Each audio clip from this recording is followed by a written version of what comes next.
What's up, everybody? Welcome to the Podcast Doctor Studios in beautiful Orlando, Florida. I think this is our new home away from home. Absolutely. I am so excited. I couldn't sleep last night, actually. Yeah. We have a producer and engineer. We are big time. We are big time. And we have Phil Bird at the controls. He is the Podcast Doctor. And we are so excited to be with him today. You have a little bit of a message for everybody at home to like and subscribe, yeah? I do. So if you are listening to us on your earbuds and you enjoy podcasts, then please don't forget to follow us because you will get notifications every week about the upcoming episode. But if you're watching us on YouTube, well, hey, you have to hit that subscribe button. I know it's like you have to be dedicated to us. It's hard. People don't like to hit the subscribe button right away. But my guess is you've heard a couple episodes, hit it. Then you can follow us. You'll get notifications. Every week will be an adventure. We require commitment. That's what she's saying. I do. And we're also a fun date. But I am saying that we do require commitment. We do, for sure. I will tell you, if you are watching us on YouTube, you already know that we are about to commence the Montreal episode because I'm wearing my Montreal Expos t-shirt I got there. If you're listening, buckle up. We got a lot of stuff to tell you about our favorite new city in Canada. Check the mic and make sure it sound right, boys. Hey listeners, ever wonder what it would be like to blow up your comfort zone at the tender age of 50? Well, we did just that. When our last kid went off to college, we hit the road in search of a new hometown. Now we bounce from city to city and bring you along for the ride. This is the Skiptown All-Stars podcast. Welcome back, All-Stars, to another edition of Skiptown. We are super psyched to tell you about our adventure north of the border today. We went to Montreal a few weeks back, and we have a lot of information for you. You're going to love this city. What do you think? How you feeling? Oh, I'm feeling great. This city was fabulous. I knew we were off to a good start when I posted my very first photo of us in Old Montreal, and everyone thought we were in Europe. Oh, yeah, that's true. And on Facebook, I posted a photo on Facebook, just a random, like we were there, we just landed, and everyone was like, "Oh, where are you? Where are you? Are you in Europe? Are you in?" Somebody thought we were in Germany, another person thought we were in France, and I was like, "Nope, we are in Montreal." And who would have thought just north of the border? I mean, honestly, I think it's like it was just a few hours from Albany, yeah, right? And you feel like you are somewhere else, 100%. You feel like you're in a different country. Well, yeah, because you are. Yeah, kind of. You are in a different country. You are in a different country. Yeah, I get it. I see what you did there. But one of the biggest reasons is the exact city we're talking about is Montreal, which is in the French-speaking part of Canada. Yeah. And all the signs are in French. Oh, yeah. All of the restaurant names are in French. It's not a language. Everybody who has watched the show knows that I dabble in the Spanglish. I have no baseline for French, the French language at all. Yeah, I was really surprised, I have to be honest with you, how it is the predominant language. And I think surprised? I was, because we've been to Europe and people speak English, but I think it's that American thing that you just think everyone speaks English wherever you go. And so you get there and they're like, no, we do not speak English. Yeah. I mean, they did actually. So not much, babe, not much. You know what though? All the restaurant staff, everywhere we went, there were, in terms of service and all that, transportation, there were enough English-speaking people around. I know that there is a contingent of people let's rewind. Montreal is in the Quebec province, right? And that is obviously heavily French-Canadian influenced. But I felt like everywhere we went, there were plenty of English speakers. That is true, but it's the predominant language. French is a predominant language, and I did not anticipate that. I literally thought, Canada, English. They were like, no. I did find it a little challenging at times. I didn't find it as difficult in Montreal as I did in Quebec City, which we also visited. Yeah. But it was really funny when you would be walking down the street and you'd see an Asian family speaking French. It just completely threw me for a loop more than once. It just tells you how myopic our worldview can be Oh. coming from the United States. I think I'm open-minded, and here I am going, why are they not speaking English? Right, yeah, right. Like, what's wrong with me? Yeah. But I will say, I had a couple people tell me ahead of time, like, oh, try and speak French, or they're really rude there, or whatever. I did not find people in Montreal, or we'll talk about Quebec City next week, but I did not find people particularly rude there. I just thought it was, if you're from a city of any sort, it just felt like every other hustling, bustling city where kind of people don't really have a lot of time for you or patience for you. Oh, and it absolutely. was no different than LA, New York, Boston, Chicago, wherever, in that regard. And I felt, once we entered shops or whatever, first off, my big mistake, and you guys, and I say, so we should mention at this point that Patrick was with us and we were actually piggybacking on his vacation. Oh, yeah. So if any of you have listened to our episode with our friend Patrick, who lives in Jersey City and works as a news, I say producer, but I know he's going to correct me because that's what Patrick does. He's a copy editor. He is. And we joined him on his Canada trip. So this was one of those adventures where we didn't have much planned. I mean, honestly, Patrick even picked our locale. He and did. I was forever grateful because it was kind of nice just to show up and Patrick say, this is where we're staying. Because It was I'm great. usually the one that says, this is where we're staying. Yeah. Where he picked for us to stay was really a fantastic location. Yeah. He picked an apartment. It was like managed by a company that's sort of similar to Airbnb. It's called Sonder, and it's their version of Airbnb in Canada or in Montreal. So that's actually a company? I just thought that was the name of the place we were staying. No, I believe it's a company. Oh. And Okay. I could be wrong, and Patrick will correct me. No, I mean, but you're probably because right. I saw it on the Wi-Fi when we went to sign in and everything. And I just think thought it was their name for. maybe it is their apartment. I actually thought it was a service, but I could be wrong. Again, I didn't pick it. I'm not questioning. I'm just saying. I'm asking for my own information. Yeah, that's I all. think Patrick did say it was like their version of Airbnb. And he knows better than we do. That's for sure. And I thought, Airbnb. But there were three of us, and it was just easier to do an apartment style situation. Right. And he picked this location, which it's a street called St. Denis, and I'm sure I'm saying it wrong, but it is. No, I don't think you are. I think that's one French term. Maybe it has a Denis? little flair. It Saint can't- Denis, but I don't know. So, That was good. I Do that think it's again. St. Do that Denis. again. That was really good. I don't know.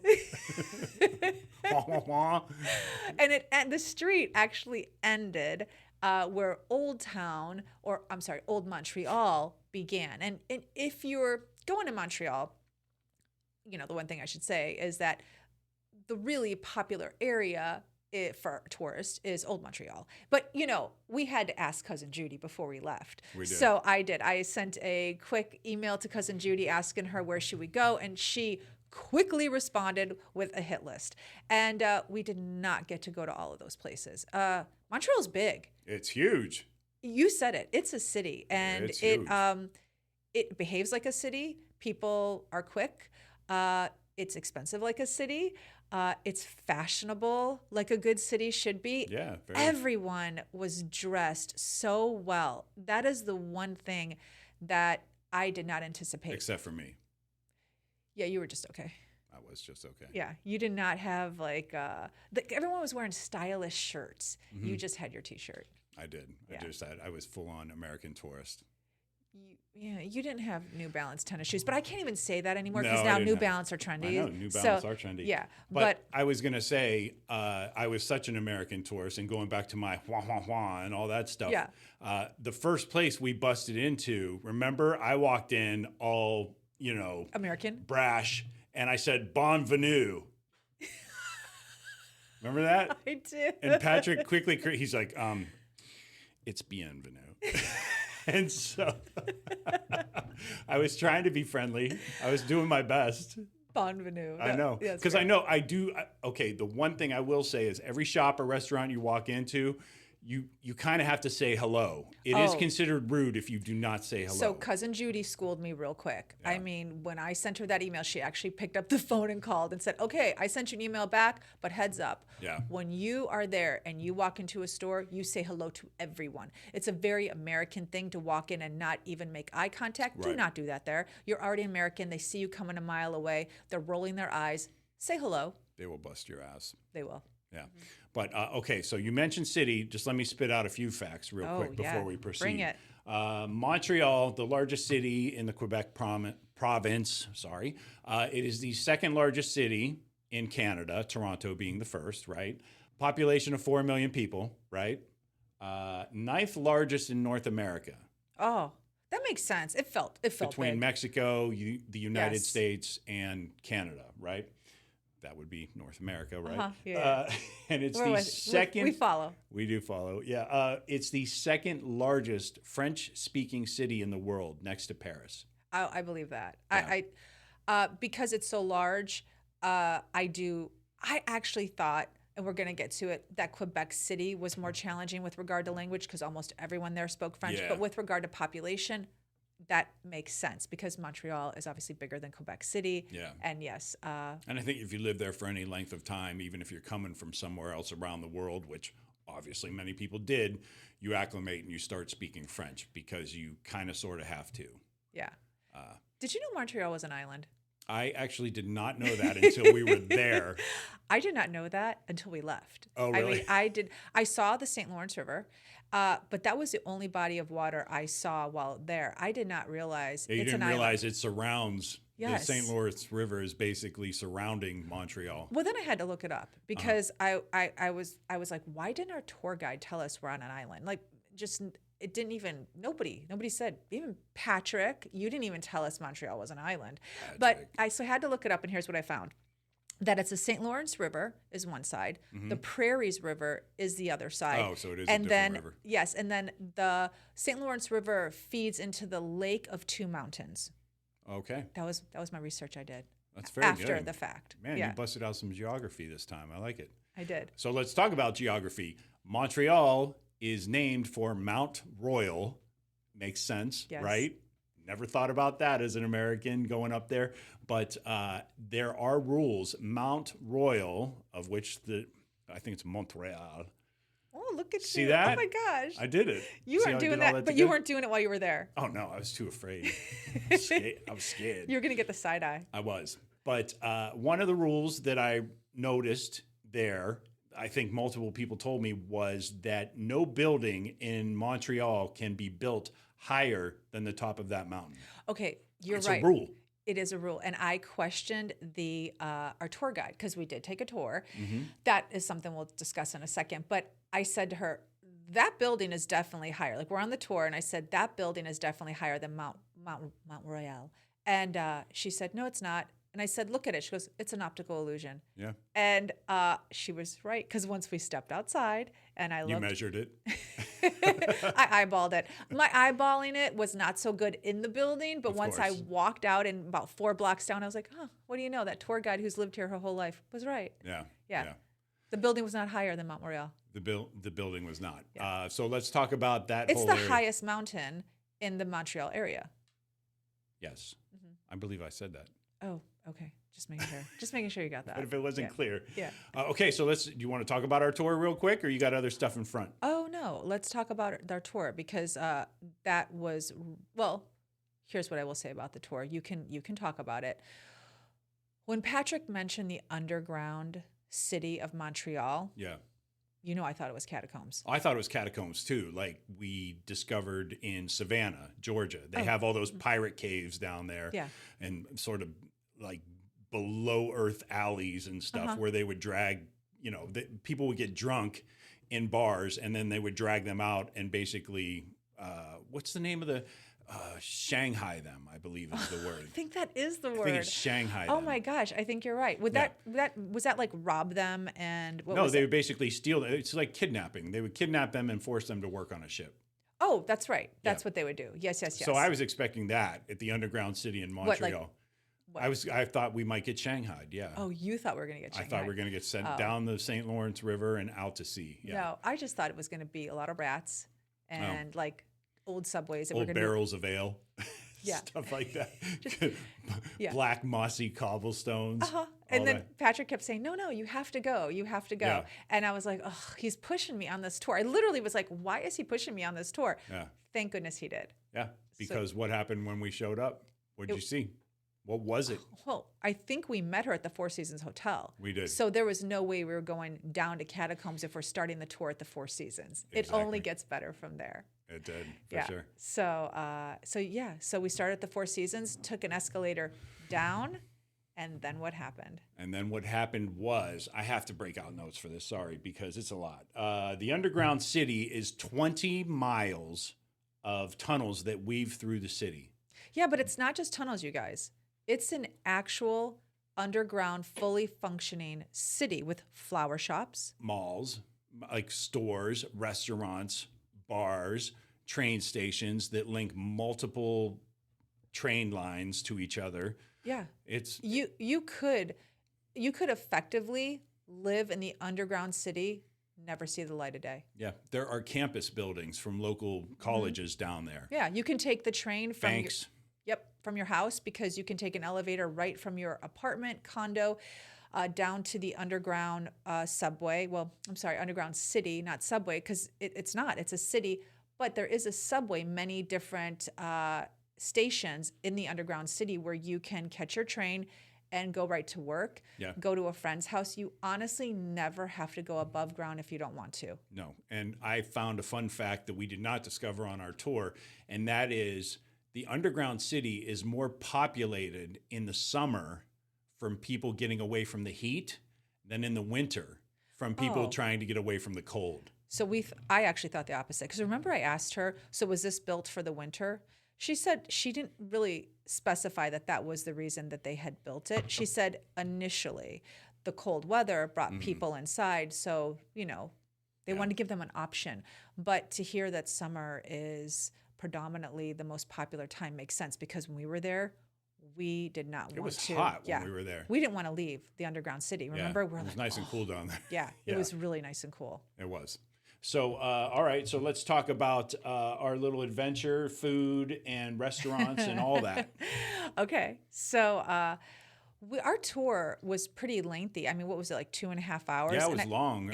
I remember I was rushing back for work that day. Yeah. And I'd have to say, I got a lot of steps in on that trip in general, not just in the underground. But being 20 miles and you walk the entire underground, you can do the same above ground. It is such an easy city to get around. Yeah. I don't know. We did take the subway one time because we wanted to go to a different part of Montreal, and that was very, very easy. Their public transportation system is incredible. You have buses, you have the metro. Yeah. Obviously, it's easy to get around on foot. Cabs are easy to hail. I found it to be very, very easy. Oh yeah, it's easy to get around for sure. We ended up walking so many places. I mean, we were staying so close to Old Montreal that we ended up eating there. Like I know. I felt like we didn't venture out enough. We went to. We were sort of heading into the Times Square of Montreal. We were. Like it's true. 3 out of the 4 or 5 of the nights we were there. Yeah, I think just the ease of it. We did go to Wellington Street one day, which is supposedly hailed as the coolest street in Montreal. Oh, that's right. We took a metro there, and we were so excited. I had my phone out. I could not wait to record the coolest street in Montreal. And in typical Skiptown fashion, what happened? It was a Monday. Everything was closed. Everything was closed. Yeah. It was like a holiday too, or something. Labor Day, wasn't it? Yeah, it was their Labor Day. It was Labor Day. Yeah, and everything. Oh, it was our closed. Labor Day. And theirs. They celebrated as well. I know. I did not know that. When we were crossing the border, we did a post, and I said we were escaping all those Labor Day sales in the United States, making a joke. And one of my Canadian friends actually said, "Yeah, you're still going to have Labor Day." And I thought he was just kidding. Oh no, we did. No, yeah. We still had Labor Day. There was nothing open that day we went to Wellington. No, there was one vegan restaurant that was open, and we were happy to find it, and everything else was closed. And if you check out our Instagram, I have a great video of us approaching Wellington Street, like in the moment, so excited, and it was dead. It was a ghost town. Yeah. It was a ghost town. It was a perfect moment to capture. Well, let's go back to, I want to talk about, speaking of restaurants, I want to talk about a couple of our experiences when we went to Old Montreal. The first night that we had a great experience, and I'm using that term very loosely. I know. Is when we went to your Greek restaurant. I know. I really wanted to do Greek. I don't know why. I had like a hankering for Mediterranean. Yeah. So I asked you and Patrick. I think, the Greek restaurant myself. It was so adorable. It was on a cobblestone street, corner. I think it was a corner restaurant, if I remember correctly. Open windows, like open air restaurant. Really adorable. Blue and white. Looked like you were like in Santorini. And then we walk in, we sit down. Adorable on the inside, exactly how the outside looked. And let's go from there. So we ordered, we got drinks, everything was great. Mm-hmm. Place was jumping. We were like, this place is really busy. Yeah. The food must be excellent. Oh, yeah. And maybe it was, but we didn't get ours until like an hour and 15 minutes later, right? Something like that? Yeah. Yeah. And when yours came out, it was ice cold. Ice cold. Ice cold. Yeah. Yep. And I was so hungry that I wasn't going to send it back. And not only was I hungry, but the truth is, it didn't taste very good. And so I thought, I don't even want this. So I didn't eat it. So I literally didn't eat. I think I had their Mediterranean. I had a Greek salad that was on the side. That was all I ate. And you had the appetizers. Oh, maybe I did have the appetizers. Yeah, that was it. That was all you ate. So I didn't send it back. Everything was cold. It would have taken another half an hour to get your food anyway. Yeah, I think I had a kebab, and the kebabs were charred. Oh yeah, that's right. Black as the sole of your shoes. And I thought, wow, this is how they're going to bring this to me. Okay, I don't know. And why. it was cold. Yeah, it was cold and charred. I never send anything back. You don't. It's weird. I don't know why. I've only done it once myself. Oh, twice now. We're not sender backers. What did I send back? I sent the one thing back that we had in Orlando. Yeah, this is the second time. $19. Yeah, this is the $19 street tacos. Yeah, like didn't even fill a souffle plate. Yeah, but I think you sent something back in Montreal. Did I? Oh, I did. Oh, that brings up our second opportunity to have a decent meal in Old Montreal. We went to a steak place. Right. Okay. So the Greek place was a bust for me, and I don't know. Did you even enjoy your meal? No, because I knew you weren't enjoying yours, and it's kind of, does that work like that? Yeah, I mean, even Patrick's not married to you, and he was bummed that we waited that long for your food and it sucked. So okay, so then the second night I said, let's make this right. I said, let's go to a steak place. Like, how can you get steak wrong? Like, and so I researched it. As speaking as someone who's been on a grill a few times, there are a lot of ways to get a steak wrong. Well, I realized that at the restaurant. Yeah. So I think I found this one too, or maybe Patrick. I can't remember who found this one, but it was we were all up for it. Yeah. It was a beautiful steak place. It was. So what happened? Well, What happened? we order. The cocktails were great. They were delicious. Whatever we ordered for an appetizer, irrelevant. It was also good. We're waiting for our steaks. Forever. Yeah. And it took a while. It was like a Tuesday, and the place was dead. There was only 3 tables. We were one of the 3, okay? That part of being in Montreal definitely reminded me of Paris, how your food takes forever to arrive. And they're just kind of casually like, it'll be out when it's out. Yeah. I don't know. Whenever Joe in the back is done cooking, that's when you'll eat. Jose? Jose? I don't know. Jose? No, Jose is Spanish. What's Joseph. French? Oh, look at you. I think that's Israeli. Huh. Doesn't matter. Okay. Anyway, Joe. Raphael. Raphael. That's better. Rafe. Okay. Whenever he's done, that's when you get your food, and that's when we got our food that night. Yeah, when he got done smoking his cigarette in the back, talking to his girl on the phone, he cooked our steaks. Yeah. So and they came out, and they were cooked perfectly. I took a bite, but you took your first bite, and I said, "It's cold. Ice cold. Yeah, it's cold. How can it be cold again? How?" Yeah. So then I said, "How is yours?" And I said, "My steak is a block of ice. It's so cold." And it was, if you looked at it in a photo, it was cooked. It was like Condé Nast. Is that how you say that magazine? Uh-huh. It was that good. It looked like it should have been on the cover of a magazine. Oh, the vegetables that were paired with it were beautiful. It was like the mini carrots. It had a little broccolettes. I think it was. Oh, I think Broccolettes is a word. Okay. is it I'm not questioning broccolini or block? I don't know. It's like the little broccolis, and then it had something else. But those were. Broccolitos. I don't think so. I think that's it. Those were ice cold. Yeah. Okay, so Everything was cold. The you and potatoes I- were cold. Yeah, the potatoes were frozen. Yeah. Okay, you and I look at each other, and then we turn to Patrick, who is eating his he food. was. He's so hungry. He hadn't eaten. He's had to wait a cumulative 4 hours for his food both nights, all in. So I look at him and I say, because he's sitting across from me, and I say to him, "Is it cold?" And he goes, "It's okay." He goes, "It's room temperature." And so He said, we're paying $1 trillion. We should have hot steak. Right. So then what happened? So then the maitre d' comes over. Is it the maitre d'? Whoever, the manager, the I restaurant think he was manager the comes manager. over. Yeah, he comes over. We tell our waitress, hey, these are really cold. The manager comes over. He says, what's the problem? And then I don't know how, like maybe it was the bourbon. I'm not sure. But I launch into this thing where I go, hi, and I'm trying to be diplomatic about it and not be the angry American whose steak is cold.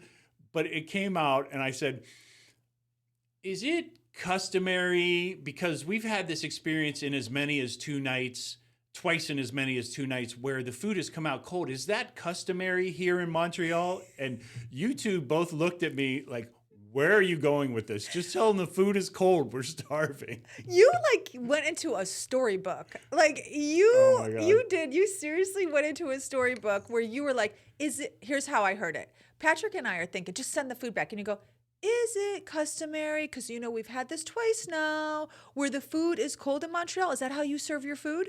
And he was like, no. He was like, no.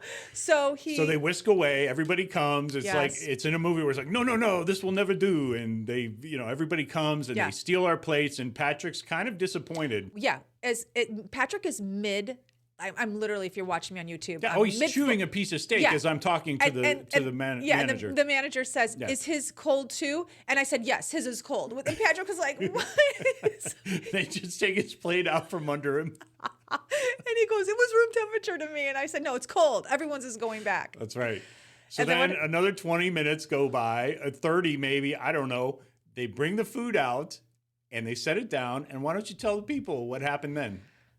Well, I don't send food back. So I was unaware that they were going to take my steak and throw it back on the fryer or the grill or however they do it. I knew thought, that's what they were going to do. I had no idea. I thought I was going to get a brand new steak. No. So now my steak comes back and it's charred, right? Charred. Because before I asked for medium rare. So now it's charred on the outside, black, still cold.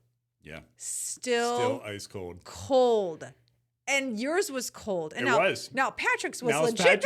Now Patrick's wasn't even room temperature anymore. It was freezing like ours was originally. And so we all ate charred steak because we couldn't send it back again at that No. point. We had given up. And the maitre d' came back and he said, how is it? And Patrick goes, eh. And he looked at us with such a confused look. Yeah.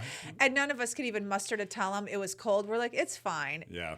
So the food there in Montreal, I think they serve it cold. I guess it's a trend. I'm not sure. Well, it would make sense because there's ice cream places everywhere. They like They like the cold. they like the cold. Yeah. To them, anything above minus 32 is warm. Yeah. So we didn't have a great food run. And people know when they listen to our podcast, we talk about food quite a bit. Oh, yeah. More We so- just did, actually. Yeah. We did not have a good food run there. We didn't, but I still love the city so much that I've actually messaged the children and said, hey, I know you're all scattered around the country. We are going to rent an apartment in June of next year and stay there for a month. Yeah. And you guys can bounce in and out as you please. I have no idea. We learned last summer we can't plan around whatever these kids want to do with their summers. Oh, no. They're we all grown cannot. adults now. They're all Yeah. little tiny adultlets at this point. Yeah. And but you and I decided we're going to go stay there for a month and Yeah, just because- check out the city for real. There's so much that we did not see. Yeah. We didn't go into one museum. I went into one art gallery. There are hundreds of art galleries. I'd like to explore more restaurants. There were concerts happening while we were there. Arctic Monkeys was playing. We didn't get to see them. The city just has a lot to offer. And a few days. We were there for 4 Yeah. isn't enough. No, If you're going to go not visit nearly. Montreal, I say minimum is a week. So, but the one thing we did do was go past the Olympic Village where they had the 1976 Olympics. We did do that. The only city in Canada to ever host the Summer Olympics. Did you know that? Oh, I did not. The But Summer Olympics. Canada's cold. It makes Yeah. sense. That was the Olympics where Bruce Jenner won the decathlon. oh, Yeah. huh, okay, And after those Olympics, yeah. there was a boom among baby girls born in Montreal with the first name Nadia. You were going Are to say you s- Caitlin. No, not Caitlin. Nadia. After who? Nadia Comaneci. Yes. Yes. The Romanian gymnast who basically swept all the awards that year. And that was in She Montreal. cleaned up. That was in Montreal. Oh, wow. Fun fact for Gen Xers, right? That's a great fact Yeah, for that's Gen a Xers. throwback. Oh yeah, I love that. Oh, I'm gonna take that one with me. Yeah. All right. So speaking of sports, I want to move on. Oh, okay, because I wanted to talk about something. Oh, well, then you go first. I do want to talk about the fashion of Montreal because I mentioned it at the top of the show. You did. So when we go for a month, I'm definitely bringing different clothes. I'm serious.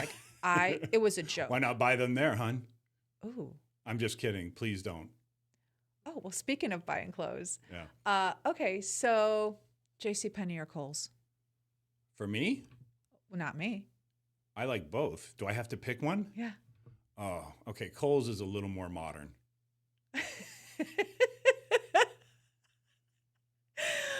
In what way? I need to know in what way because they are Well, both like I don't know. okay. It's I mean, I still base my experience off of a lot of the Los Angeles stores that I used to go Oh, to. the Los Angeles Kohl's and Los Angeles JCPenney's because those are Yes. your two. Yeah. Okay. Those, yeah, I'm a guy's guy. I just I just know want guys a couple. that I want a shop couple at button-down Nordstrom. shirts. I want a couple. I know. I don't go to Nordstrom. I just don't. You all go to Nordstrom, therefore I cannot go to Nordstrom. That's just how the budget works. But it's fine because I'm cool with going to low rent stores like Kohl's, I guess. But no, in Los Angeles, like the JCPenney, it would be like piles of clothes unfolded and everybody had rifled through everything. So it was a little more like, Oh, that was more, is Kohl's upscale in, Like you had to pick- LA? I mean, the shirts were on hangers and they were folded and all that. So Okay. yeah, my experience has been Kohl's is a cleaner run. Oh, Yeah, all right. Okay. So it's Kohl's. if you must know. Okay. All right. Yeah. Curious. Yeah. Why do okay. you ask? What's that got to do with Montreal fashion? Nothing at all. You are not going to find a Kohl's or JCPenney there, my friend. Oh, So you're you right need about to that. pack up before you get there. Oh So my hit gosh. that Kohl's before you get there. Okay, I will definitely hit that Kohl's. What are you gonna do? What stores are there? Oh, there's some really nice ones. There is actually a mall that we did not get a chance to visit, which I am going to bring. Thankfully. I'm going to bring an empty suitcase, Oh my and God. yeah. So I'm looking forward to going back and getting some cute clothes. Okay. All right, enough of that. Like, I want to talk about something that you and I have talked about a lot lately. I don't know why it keeps coming up in our conversations. I guess it's just because this person is such a cultural icon now, as well as a sports figure. Oh. But we've had numerous conversations about this. I Tom want to Brady? talk. Not Tom Brady. Tom Brady's done. Tom Brady is 2016. No, he's coming back. He's coming back. 2016. Go ahead. He's not. He could come back. Actually, He does it He's all the bionic time. already, He I does it know. all the time. Now that he doesn't have Gigi's money. He's going to have to come back. Anyway, no, we've talked a lot about this, and I'm going to Utah in a few weeks, and I'm going to see Mia, And Cam Rising? and Cam Rising is out. Okay. And go that's so inside baseball. No sports fans hardly even know who he is. Okay, go ahead. I shouldn't, none of our audience, to be correct, none of our audience knows who he is. Okay. But no, I'm going to be going to Utah in a few weeks with Mia, who talked me into going. It didn't take much. But the Utah Utes are playing the Colorado Buffaloes. I know where this is headed. I Yes. know where this so is we're headed. going to talk about Coach Prime because it's come up. It's football season. I always have the games on. Denise will pop in and say, "Oh, I don't know why everybody hates Coach Prime." I love him. I have loved him for years. Remember when I first met you, I had you wear 2 earrings just like Dion does? You did do that. Yeah, I bought oh you my the gosh, hoops. that was your reference. bought you the forgot hoops. all about that. You met me, and 4 days later, you were wearing hoops in both ears. I was Okay. like, you got to do Dion. Yeah, Uh-huh. I love Dion. I've always liked him. I mean, he's an amazing athlete, and then he he loves his mom. He That's loves it? his That's mom. all it takes? He's just got to love his mom? A lot of He's athletes really love good their to his moms. mom. Are you kidding? Okay. Like he Kevin Durant's good to his mom. You don't talk about him. Is Kevin Durant as good as Dion? Is he play baseball and football? I mean, He come did on. not, no. Okay, so that's all. Okay, so the backdrop is Okay, and I have to tell State. you, Michael Jordan, baseball and basketball, and I know he's nice to his mom, but Dion is even higher up Dion because actually Dion hit a really home takes run. care of his mom. Let's start there. Okay. Dion actually hit a home run, Okay. and he scored a touchdown in the same week. The only player in history to do that. So to rewind how that was accomplished, Dion was a dual athlete sport. He played football and baseball at Florida State. Fast forward, he gets into the pros, and I believe he signed with the Atlanta Falcons and originally the Yankees. I forget whatever the order is, but he played for the Yankees, and then he played for the Braves, and he also then went on to play for the Dallas Cowboys. Eventually, he stopped playing baseball. It was just all about football. Dallas Cowboys, 49ers, I'm getting the order all wrong, irrelevant. He's a Hall of Fame athlete, the only person to play in a Super Bowl and a World Series. The only that's person. amazing. Okay, that's amazing. So that's all accomplishments. Yeah. Why people don't like Dion as much is because I know why. He's super flashy and it's always all about him, right? He delivers though. He has delivered as an athlete. It can be all about you when you're delivering. He has delivered as an athlete, but stick with me here. So when I found out he was coaching at Jackson State, he went to coach his two sons, Shiloh and Shador, right? Shiloh plays defense, Shador plays quarterback. They're probably both going to go to the pros eventually, I would think.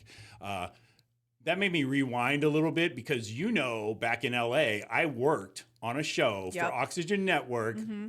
It was Dion's family. Yep. With Pilar, his then wife, who they're divorced now.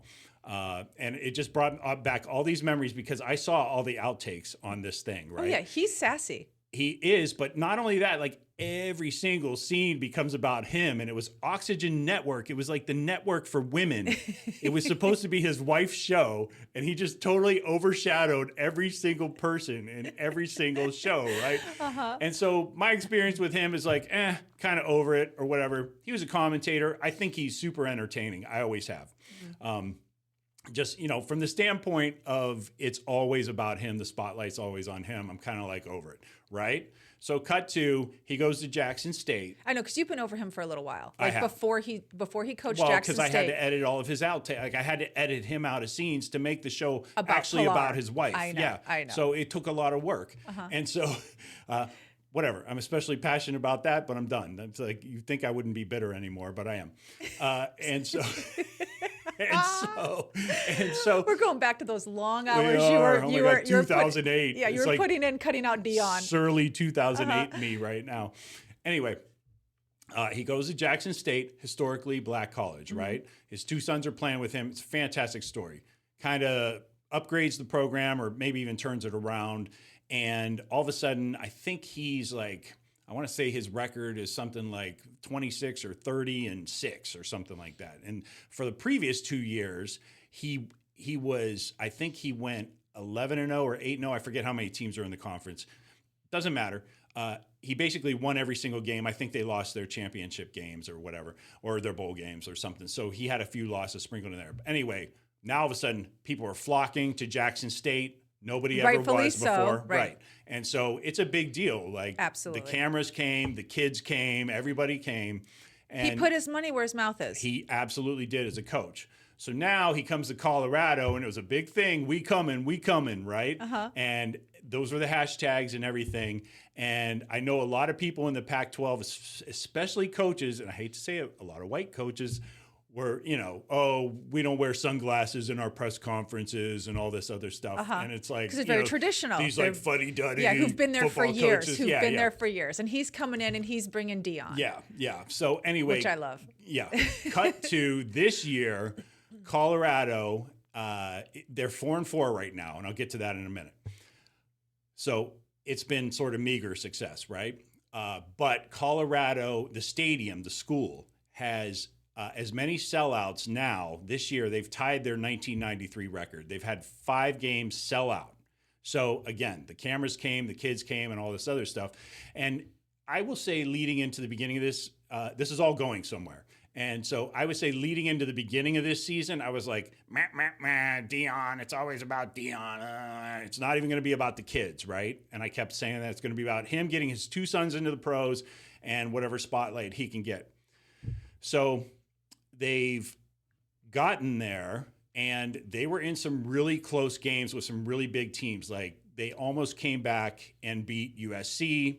They did have one slip up in Stanford. They had a 29-0 lead at halftime, and they blew it. And Stanford ended up coming back. But they've been hanging in games with big teams. So now all of a sudden it's like, okay, Colorado isn't really going to win their conference this year.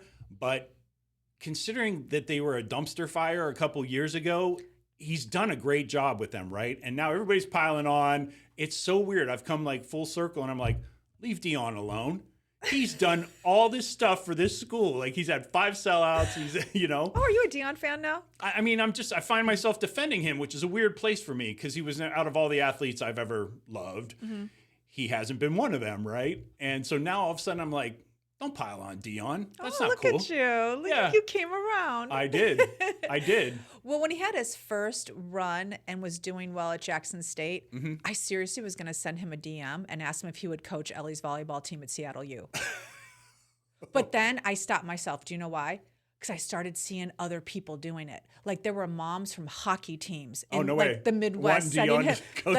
Yes, because they were like, we haven't had a win at our high school in 12 years. Dion, you can come on Saturdays. Just give us a little bit of Dion. Oh my gosh. I know there are colleges all over America right now. They're like, man, I wish we had a Dion. You know? Yeah. I know. So anyway, Coach Prime, I do feel bad for Coach Prime. They've lost a couple games, and they've been on a little bit of a slide lately. And you could tell he's a little, like, it's a side of Dion we don't get, Coach Prime, we don't get to see. I'm not where worried. He's a little sulky in press conferences and stuff. I'm not worried. Anyway. Next year's going to be, he's just started at this school. Like next year is going to be the one. You know that, right? Like he's not going to go out like that. Like he's going to be like, okay, last year was last year. Yeah. Dion's going to do his Dion, and he's going to be a winner. Anyway, I don't know why it's taken up so much bandwidth in our house, but it has. You and I have had this conversation. Well, because you are so not Dion, and I am so I've always been so Dion. And I hate the fact that I'm kind of saying, you know what, babe, you're right. People should leave Dion alone a little bit. Okay. Yeah. Who are you rooting for at the Utah-Colorado game? I'm still rooting for Utah. Don't get me wrong. I mean, I got a kid. That's where my tuition money goes. So it's all about the Utes. And I have to be honest, you know, I historically grew up an Ohio State fan, but ever since, I don't want to get too far into the weeds on this, but they had a coach named Urban Meyer who is like, he's been scandal ridden everywhere he's gone, right? Got fired from the Jacksonville Jaguars in the pros because he was such a tool off the field and away from the team. And oh, by the way, he was losing almost every game. So I wouldn't be an Urban Meyer fan. You would not be an Urban Meyer fan. And to the point where it's like I have found myself at times, like when I took Mia to the Rose Bowl a few years back, I was actually I was there with the Ohio State fans, surrounded by Utah fans and all that. And I still found myself sort of rooting for the Utah Utes because they've been this program on the rise. You know, they have a good coach and they keep glimpsing like getting over the hump and being like, you know, a top 10 team and all that. And have they ever been the underdog? They're falling short. They're always they've historically always been the underdog. Okay, so they're coming out of that. So, yeah. It's always in that conference. It's always been USC, Oregon, you know, occasionally one other team, but or Arizona State way back in the 90s kind of thing. So anyway, so that's my summary. I'm actually excited to go see Coach Prime, but I'm still going to be rooting for the Utes that day. I will be against Dion that day. All right. Yeah. But anyway, hopefully he rattles off a few more wins between now and then. So I think it'll make for an interesting game. I really do. I think so too. Yeah. So anyway, all right. Well, I don't know. I don't have anything else. You got anything else for this one? I think we covered Montreal really well. You're gonna hit Kohl's before you head out to Montreal. I definitely I'm gonna bring an empty suitcase. That's right. And we're hopefully gonna get hot food next time we're there. We're looking forward to hot food. Maybe we should go in the winter. If it's so cold outside and we get food at room temperature, it's going to seem really hot. That is a very good point. Change your reservation and let's make it for February. Oh my gosh. All right. Well, that's going to do it for this week. Why don't you take them out? Empty nest, full tank. See you guys. Check the mic and make sure it sound right, boys.